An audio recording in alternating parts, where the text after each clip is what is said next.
आता पेट्रोलचा खर्च विसरा, घरी आणा इलेक्ट्रिक स्टायलिस्ट इलेक्ट्रिक गाडी। 100% भारतीय बनावटीची इलेक्ट्रिक्स ईव्ही इलेक्ट्रिक गाडी आता उपलब्ध। 5 वर्षांची वॉरंटी, आकर्षक कलर्स आणि स्पोर्ट्स डिझाइन। एकदा चार्ज करा आणि 100 ते 140 किलोमीटर पर्यंत रेंज। अत्याधुनिक सर्व्हिस सुविधा, लोन सुविधा सुद्धा उपलब्ध। आजच भेट द्या साई मोटर्स, किसान चौक, इचलकरंजी। संपर्क 93 73 27 57 52 किंवा 0230 299 77 66। नो पेट्रोल नो टेन्शन, इलेक्ट्रिकचा स्मार्ट पर्याय।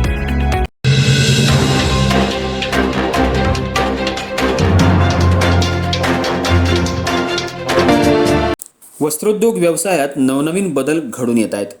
मार्केटिंग, एक्सपोर्ट यात इचलकरंजीचा वस्त्रोद्योग झेप घेत असताना केंद्र सरकारच्या आणखी योजना आणण्यासाठी आपल्याला खासदार म्हणून दिल्लीत पाठवा, असं आवाहन माजी वस्त्रोद्योग मंत्री प्रकाश आवाडे यांनी आज इचलकरंजी पॉवरलूम असोसिएशनच्या वार्षिक सर्वसाधारण सभेत केलं। त्यामुळे भविष्यात प्रकाश आवाडे लोकसभेची निवडणूक लढवण्यावर ठाम असल्याची चर्चा सभासदांमध्ये सुरू होती। इचलकरंजी पॉवरलूम विवर्स कोऑपरेटिव्ह असोसिएशनची 78वी वार्षिक सर्वसाधारण सभा संस्थेच्या सभागृहात आज पार पडली। सुरुवातीला व्हाईस चेअरमन रफिक खानापुरे यांनी स्वागत केलं, तर सभेचं नोटीस वाचन क्लार्क श्रीकांत प्रकाश केसेकर यांनी केलं।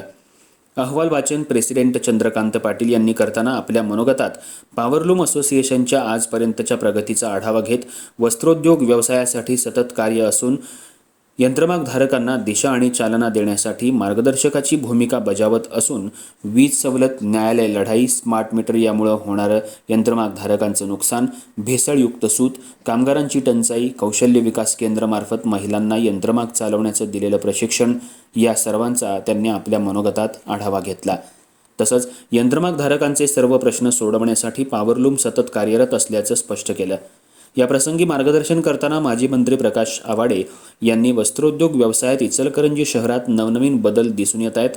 लवकरच इचलकरंजी परिसरात एक्सपोर्ट मार्केटिंग केंद्र सुरू करण्यासाठी हालचाली गतिमान सुरू आहेत। याचा फायदा निश्चितच यंत्रमागधारकांना होईल असा विश्वास त्यांनी व्यक्त केला। उत्पादनात वेगवेगळ्या प्रतीचं कापड तयार करण्याचं कौशल्य दाखवण्याची वेळ आली आहे। आता या क्षेत्रात मंदी राहिली नसून काही अडचणी जरूर आहेत।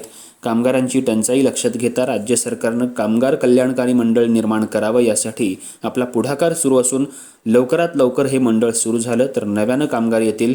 देशात 6 पैकी इचलकरंजीतील एक फॅसिलिटी सेंटर मंजूर झालंय। याचं काम लवकर प्रगतीपथावर दिसून येईल। जवळपास 22,000 महिला काम करतात। याच धर्तीवर ऑटोलूम क्षेत्रात काम करणाऱ्या महिलांना प्रशिक्षण देण्याचं काम सुरू करण्यात आलंय। वेस्ट टू बेस्ट टाकाऊ वस्तूपासून बनवलेल्या वस्तूंची स्पर्धा घेण्यात येणार असून जवळपास प्रथम बक्षीस 1 लाखाचं असेल।